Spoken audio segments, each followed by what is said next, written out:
Pendant des années, j'ai conduit Rigorwell avec une conviction sincère. J'avais lu, j'avais cru et j'avais prêché Philippiens 2, verset 13, qui dit que c'est Dieu qui produit en vous le vouloir et le faire.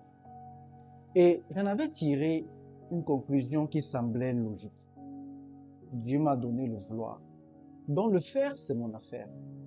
Il m'a confié la vision, alors je vais l'exécuter. Je lançais des programmes, je construisais des offres, je planifiais des campagnes, je faisais des projections. Et dans tout ça, Dieu avait une place, celle du chapelain, pas celle du partenaire. Je lui rendais compte, je lui demandais de bénir ce que j'avais déjà décidé. Je priais sur mes plans, je ne planifiais pas avec lui. Mais il y a une différence massive entre les deux. Et je l'ai payé. Certains projets ont échoué parce qu'ils étaient bons, mais avec le mauvais timing. Et d'autres parce qu'ils répondaient à ce que je voulais offrir, parce que les gens avaient réellement besoin. D'autres encore parce que j'en avais besoin financièrement. Et que cette nécessité-là avait pris le gouvernail sans que je le reconnaisse honnêtement. Le jour où j'ai compris que Rigorwell n'est pas mon entreprise et que je suis l'intendant et que Dieu est le propriétaire, tout a changé dans ma façon de planifier. Aujourd'hui, je veux vous donner ce que j'aurais voulu avoir au début. Une méthode d'intégration. Pas une nouvelle méthodologie business, parce que vous en avez déjà probablement de mieux, de bon, de meilleur. Mais un cadre pour que Dieu ne soit plus le chapelain de votre projet et devienne le partenaire actif qu'il a toujours voulu être. J'ai trouvé ce cadre dans un livre de l'Ancien Testament que certains aiment bien et citent, le livre de Néhémie. Alors, je suis Judas Tankou et bienvenue sur Rigorwell Podcast.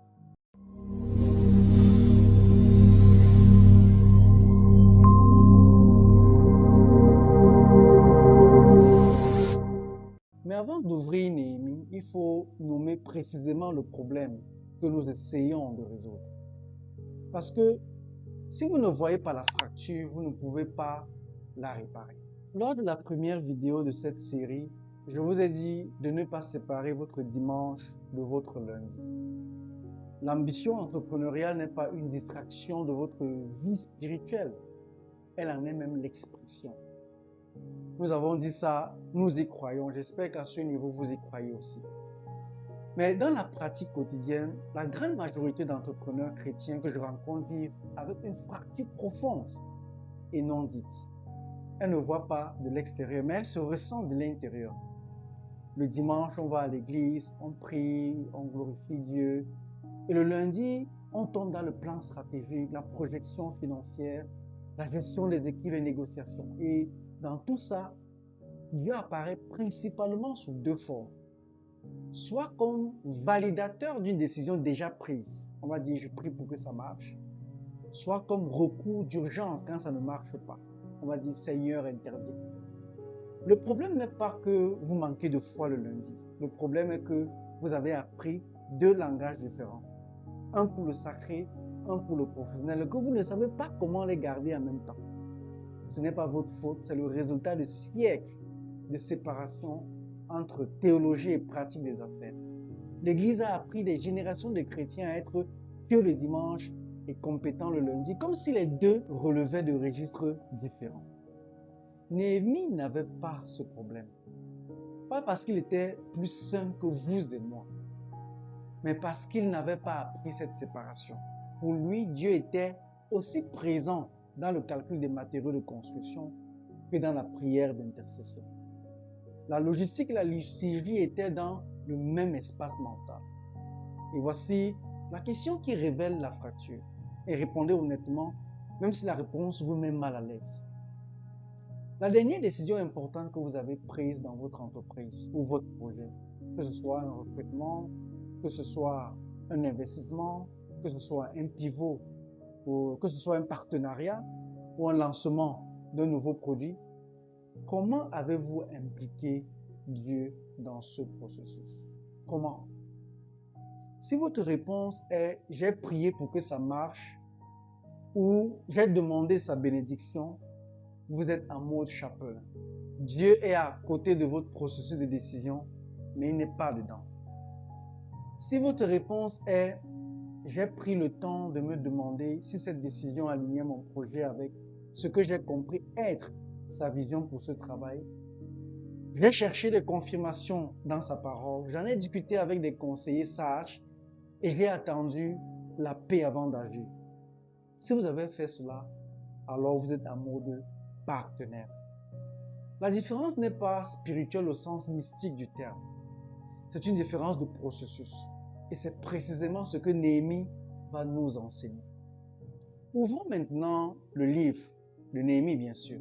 Non pas pour un cours de Bible, mais pour extraire une méthode que vous pourrez appliquer dès cette semaine. Néhémie est l'un des livres les plus courts de l'Ancien Testament, 13 chapitres environ. Et pourtant, c'est peut-être le manuel de management le plus dense que la Bible contienne. Pas parce qu'on y trouve des principes abstraits de leadership, mais parce qu'on y voit un homme concret, face à un projet concret, qui intègre Dieu dans chaque phase de l'exécution. J'ai identifié environ 6 mouvements dans le livre de Néhémie, par 6 étapes séquentielles que vous faites dans l'ordre, puis c'est terminé.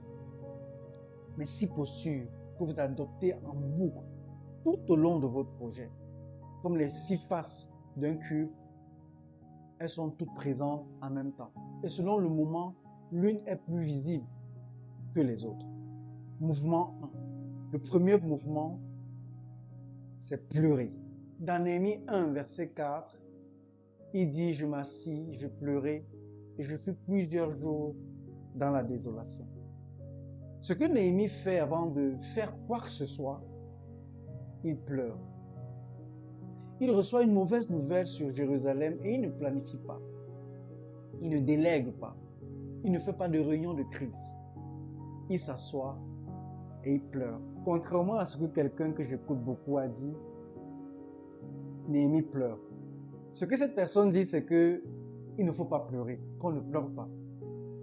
Mais Néhémie s'assoit et il pleure. Qu'est-ce que cela signifie pour vous et moi? Le premier mouvement de la méthode de Néhémie n'est pas l'action, mais la lamentation. C'est prendre le temps de ressentir pleinement le problème que vous voulez résoudre. Pas l'analyser froidement, mais le laisser vous toucher. Pourquoi? Parce qu'un projet qui ne vous touche pas assez pour vous faire pleurer ne vous tiendra pas assez longtemps pour vous faire réussir. Vous pouvez regarder votre problème cible avec indifférence. Vous n'êtes pas encore sur votre montagne. Vous êtes sur une montagne intéressante. Alors la question de posture est celle-ci. Est-ce que le problème que je cherche à résoudre me touche vraiment? Pas professionnellement seulement, mais aussi humainement. Ce qui nous mène au mouvement de prier. En Néhémie 1, verset 5 à 11, prie. Donc après la lamentation vient une prière longue, structurée et précise. Néhémie ne dit pas simplement « Seigneur, aide-moi ». Il confesse les fautes collectives. Il rappelle les promesses de l'alliance. Il présente une demande spécifique. Et il termine par « Donne aujourd'hui du succès à ton serviteur et accorde-lui de trouver grâce devant cet homme. » Qui est cet homme? C'est le roi Artaxerxès, dont Néhémie a besoin du financement. Et ce que cela signifie pour vous et moi, c'est que la prière de Néhémie est stratégique. Elle identifie les obstacles humains et demande à Dieu d'y agir spécifiquement. Ce n'est pas de la magie, c'est la reconnaissance que certaines portes n'ont pas de clé humaine. Avant de préparer votre pitch pour votre investisseur, votre présentation pour votre client, votre proposition pour votre partenaire, avez-vous prié spécifiquement pour cette personne, pour cette réunion ou pour cet obstacle précis? Pas une prière générale de bénédiction, mais une prière ciblée qui identifie l'enjeu et demande une intervention spécifique. Alors la question de posture qui nous est invitée maintenant, c'est: ma prière est-elle aussi précise que mon plan d'action ou est-elle plus vague que mon budget prévisionnel? Mouvement 3, analyser. En Néhémie 2, versets 11 et 16, il dit « J'arrivais à Jérusalem. Après y avoir passé 3 jours, je me levai de nuit. » Qu'est-ce que Néhémie fait ici? Il reçoit l'autorisation du roi, arrive à Jérusalem, en fait quelque chose de surprenant. Il attend 3 jours. Il ne convoque pas immédiatement les anciens. Il ne lance pas de réunion de lancement. La nuit du 3e jour, il sort seul, à cheval, pour inspecter silencieusement les murs en ruine. Il ne dit rien à personne. Il regarde, il évalue et il mesure. Alors, ce que cela signifie pour nous, vous et moi, c'est que Néhémie ne planifie pas sur la base de ce qu'on lui a raconté. Il planifie sur la base de ce qu'il a vu lui-même. Donc, l'analyse précède l'annonce. Dans votre projet, êtes-vous en train de planifier sur la base de suppositions, de ce que d'autres vous ont dit, de ce que vous avez lu dans un livre, ou sur la base d'une connaissance directe, personnelle, rigoureuse de votre terrain? Dieu ne vous demande pas d'agir sans information. Il vous demande d'agir avec foi et avec discernement. Les deux vont ensemble. Alors la question de posture, c'est celle-ci. Ai-je vraiment vu de mes propres yeux le problème que je prétends résoudre, ou est-ce que je planifie sur des suppositions? Ce qui nous mène au mouvement 4, mobiliser. Néhémie 2, verset 17-18 nous dit, je leur dis, venez, rebâtissons les murs. Ils dirent, levons-nous et rebâtissons. Ce que Néhémie fait, c'est qu'après l'analyse silencieuse, il parle. Et son discours de mobilisation contient 3 éléments précis. Premier élément, il décrit honnêtement la situation actuelle. Il dit, vous voyez le malheur où nous sommes. Deuxièmement, il partage la vision. Venez et rebâtissons. Troisièmement, il témoigne de ce que Dieu a déjà fait.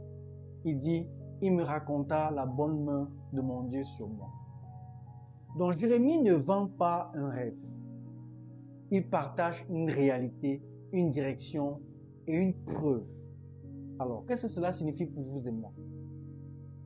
La mobilisation des autres autour de votre projet dépend de votre capacité à articuler ces 3 éléments dans cet ordre. Pas la vision d'abord, mais la réalité d'abord. Les gens ne rejoignent pas une vision abstraite. Ils rejoignent quelqu'un qui voit clairement là où ils en sont, qui propose une direction crédible et qui peut montrer que Dieu a déjà commencé à se mouvoir. Quelle est votre preuve que Dieu a déjà posé sa main sur ce projet? Si vous n'en avez pas encore, cherchez-la avant de mobiliser. Voici votre question de posture.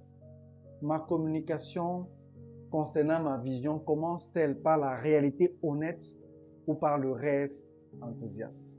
Ce qui nous mène au mouvement 5. Travailler. Néhémie 4, verset 17 dit, de la main droite, il travaillait à l'ouvrage et de la gauche, il tenait une arme. Donc, pendant la construction, les opposants s'organisent pour attaquer. Et Néhémie donne une instruction claire à tout le monde. Il leur dit, continuez à construire, mais armez-vous. Chaque constructeur travaille d'une main et porte une épée de l'autre. La moitié de l'équipe travaille pendant que l'autre moitié monte la garde. Cela signifie que l'exécution dans le royaume ne se fait jamais dans un environnement neutre. Notez-le. Il y aura de l'opposition. Il y aura des critiques, des découragements, des distractions déguisées en opportunités. La posture de Néhémie n'est pas la naïveté, construire sans se défendre, ni la paranoïa, ne peut construire pour se défendre. C'est la vigilance active. On avance, on exécute, on ne ralentit pas, mais on reste conscient du terrain et on protège ce qu'on bâtit. Ce que vous construisez a un ennemi. Savoir qu'il n'est pas de la peur, c'est de la sagesse. Alors, dans notre exécution quotidienne, est-ce que nous avançons sur le chantier tout en restant vigilants sur ce qui menace la construction? Ce qui nous mène au mouvement 6, refuser. Néhémie 6, verset 3 dit, je fais une grande œuvre, je ne puis descendre. C'est le moment le plus court et le plus puissant du livre. 4 fois, les ennemis de Néhémie lui envoient un message pour le faire descendre de sa montagne et venir se concerter. 4 fois, Néhémie répond la même chose. Je fais une grande œuvre, je ne puis descendre. Pourquoi l'ouvrage s'arrêterait-il pendant que je le quitterais pour aller vers vous? Il a identifié que c'était un piège et il a refusé. Dans l'ère de la notification permanente, du réseau toujours disponible, des opportunités qui arrivent de tous côtés, la capacité à dire « je ne puis descendre » est peut-être la compétence la plus rare et la plus précieuse d'un entrepreneur du royaume. Chaque fois que vous descendez de votre montagne pour répondre à l'urgence de quelqu'un d'autre, vous arrêtez l'ouvrage.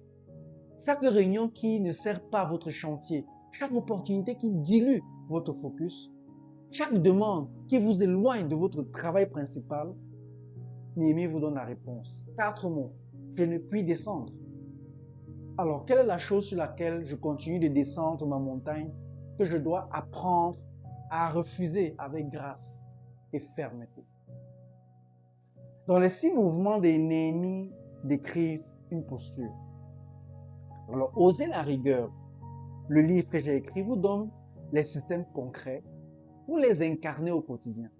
C'est-à-dire comment construire les routines d'analyse, des rituels stratégiques, des protocoles de décision qui intègrent la dimension spirituelle sans sacrifier la rigueur professionnelle. Donc, ce n'est pas de la théologie appliquée au business, c'est la rigueur du royaume rendue opérationnelle. Le lien est juste en dessous. Donc, nous avons les 6 mouvements, mais il reste une question que je dois vous poser. Elle est inconfortable et c'est pour cela qu'elle est nécessaire. Donc, la question que je me suis posée moi-même et qui a changé quelque chose en profondeur dans ma relation à Standards et Rigorwell est celle-ci. Est-ce que Dieu est mon partenaire ou mon sponsor? Ces 2 mots semblent proches. Ils désignent des relations fondamentalement différentes. Un sponsor vous donne des ressources, de l'argent, de la visibilité, de la légitimité, et en échange, vous portez son nom, vous lui faites de la publicité, vous le remerciez en public. Mais les décisions stratégiques restent les vôtres. Le sponsor n'est pas dans la salle quand vous décidez, il est dans les remerciements de votre rapport annuel. Et beaucoup d'entrepreneurs chrétiens ont cette relation avec Dieu sans le réaliser. Ils planifient leurs projets avec leurs propres outils, leurs propres méthodes, leurs propres critères de succès. Et ils invitent Dieu à les bénir, à les financer, à leur accorder la grâce dans l'exécution. Ils lui parlent de leurs projets. Ils ne planifient pas avec lui. Ce n'est pas de l'hypocrisie, c'est souvent de la sincérité mal informée. Ils ont été formés à séparer la compétence professionnelle et la vie spirituelle. Ils ont fait de leur mieux dans les 2 registres séparément. Par contre, un partenaire est dans la salle dès le début. Il contribue à la vision, pas seulement à l'exécution. Il a un droit de regard sur les décisions stratégiques. Il est consulté avant que les choix soient faits, pas après. Et dans une société, si le partenaire est majoritaire, ses orientations ont préséance sur les préférences du partenaire minoritaire. Dieu ne veut pas être votre sponsor. Il veut être votre partenaire majoritaire. Il veut même être le propriétaire. Et dans ce partenariat, vous êtes l'intendant. Celui qui exécute avec excellence ce que le propriétaire a en vision. Donc l'intendant fidèle ne fait pas ce qu'il veut avec ce qui lui a été confié. Il cherche à comprendre l'intention du propriétaire à l'accomplir avec excellence. C'est exactement ce que dit la parabole des talents. Le maître confie des ressources. Il ne donne pas d'instructions détaillées. Il attend que les intendants comprennent suffisamment sa vision pour la faire fructifier intelligemment. Celui qui enterre n'a pas compris la vision. Celui qui double a saisi l'intention.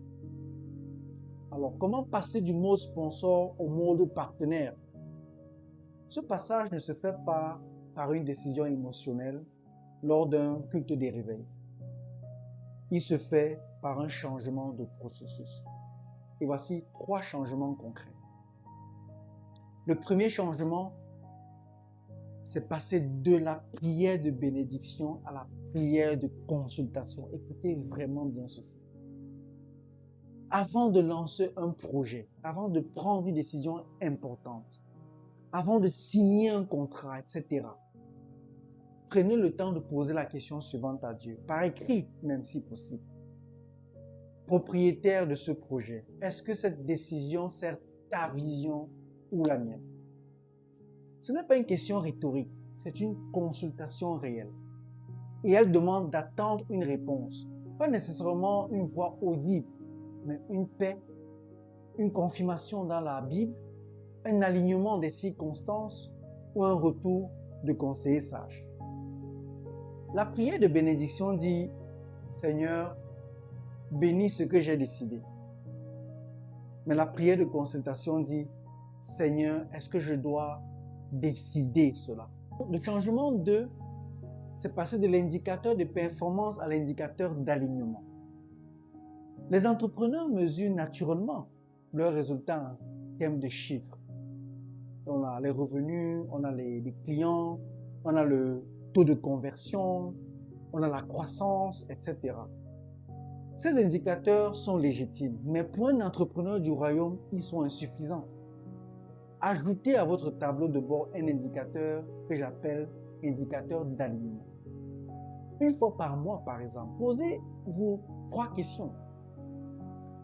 Est-ce que ce que je construis ce mois-ci sert les gens que Dieu m'a envoyés?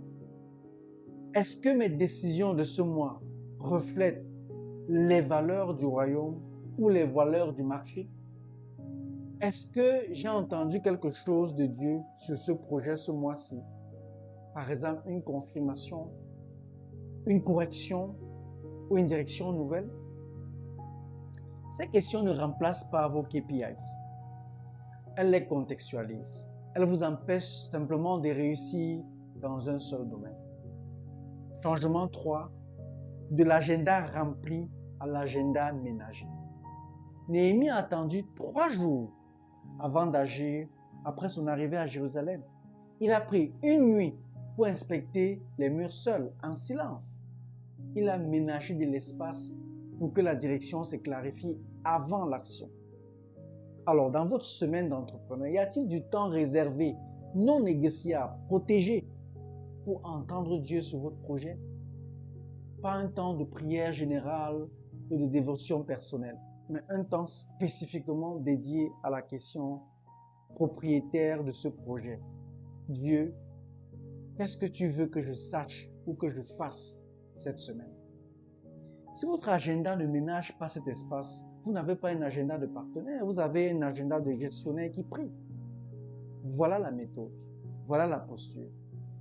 Il me reste à vous donner ce que Néhémie vous a laissé de plus précieux, la preuve que cela fonctionne. Néhémie 6,15 dit « Le mur fut achevé le 25e jour du mois de Lul, en 52 jours. 52 jours. Les murs de Jérusalem en ruine depuis des décennies, laissés pour compte par les grandes puissances de l'époque, jugés impossibles à rebâtir, reconstruits en 52 jours. Et le verset suivant est peut-être le plus extraordinaire, le plus éloquent de tout le livre.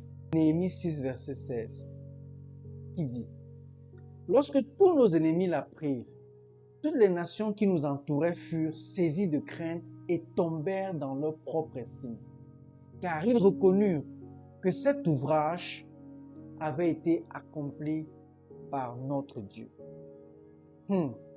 J'aime bien ça. Quand un projet est accompli avec Dieu comme partenaire actif, même les opposants finissent par reconnaître que ce n'est pas seulement de la compétence humaine. Il y a quelque chose d'autre à l'œuvre. Ce n'est pas de la magie. Ce n'est pas que Dieu fait le travail à votre place pendant que vous dormez. Néhémie et son équipe ont travaillé d'une main et lutté de l'autre, sous pression constante, avec des critiques permanentes, avec des ressources limitées. Mais ils ont travaillé avec un partenaire dont la puissance dépasse infiniment la somme de leurs compétences. Et le résultat l'a montré.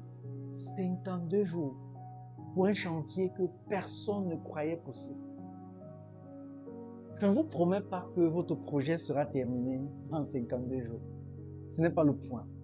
Mais le point, c'est que quand Dieu est partenaire actif dans ce que vous construisez, pas chapelain, pas sponsor, pas recours d'urgence, mais partenaire actif, la vitesse d'exécution, la clarté des décisions, la résilience face aux oppositions et la clarté du résultat changent de nature. Pas parce que vous devenez soudainement meilleur, mais parce que vous n'êtes plus seul sur le chantier. Et parce que quand le projet est terminé, vous pouvez dire avec Néhémie, non pas par humilité performative, mais par conviction réelle, que cet ouvrage a été accompli par votre Dieu. Que ce que vous avez construit porte une marque que vous ne pouvez pas revendiquer seul. C'est cela ce que j'appelle la méthode de Néhémie. Ce n'est pas 6 étapes sur un PowerPoint. C'est 6 postures que vous adoptez ensemble en boucle tout au long de votre projet. Pleurez, priez, analysez, mobilisez, travaillez et refusez. Pas dans votre propre force, mais avec le propriétaire du projet à vos côtés. Je vous ai dit au début que j'avais longtemps conduit Rigorwell en pensant que Dieu m'avait donné le vouloir et que le faire m'appartenait. J'ai réalisé que j'avais confondu l'autonomie de l'intendant avec l'indépendance du propriétaire. L'intendant a une vraie autonomie. Il prend des décisions, il gère, il innove, il s'adapte. Et Dieu ne vous demande pas de l'appeler avant chaque email. Il vous a donné une intelligence, une formation, une expérience. Utilisez-les pleinement. Mais l'intendant ne perd jamais de vue que le projet ne lui appartient pas. Que la vision finale n'est pas la sienne. Que son rôle est de faire fructifier ce qui lui a été confié selon l'intention du propriétaire, pas selon ses préférences personnelles. Cette distinction change tout. Elle change comment vous planifiez. Elle change comment vous mesurez le succès. Elle change comment vous gérez même l'échec. Et elle change la qualité de votre paix. Parce que vous ne portez plus le poids de faire réussir votre projet. Vous portez la responsabilité de faire fructifier le projet de Dieu. Il y a une différence entre la pression de l'entrepreneur qui doit prouver quelque chose et la responsabilité de l'intendant qui a reçu quelque chose de précieux à faire grandir. Adoptez la méthode Néhémie, pas comme une technique, mais comme une posture. Et avant de fermer cette vidéo, prenez 60 secondes, 1 minute environ. Pensez à votre projet principal en ce moment et posez-vous une seule question honnête. Est-ce que Dieu est mon partenaire dans ce projet ou mon sponsor? Si la réponse est sponsor, ce n'est pas une condamnation, c'est un point de départ, non un verdict. Choisissez un des 3 changements que j'ai décrits et appliquez-le cette semaine. Un seul, concrètement.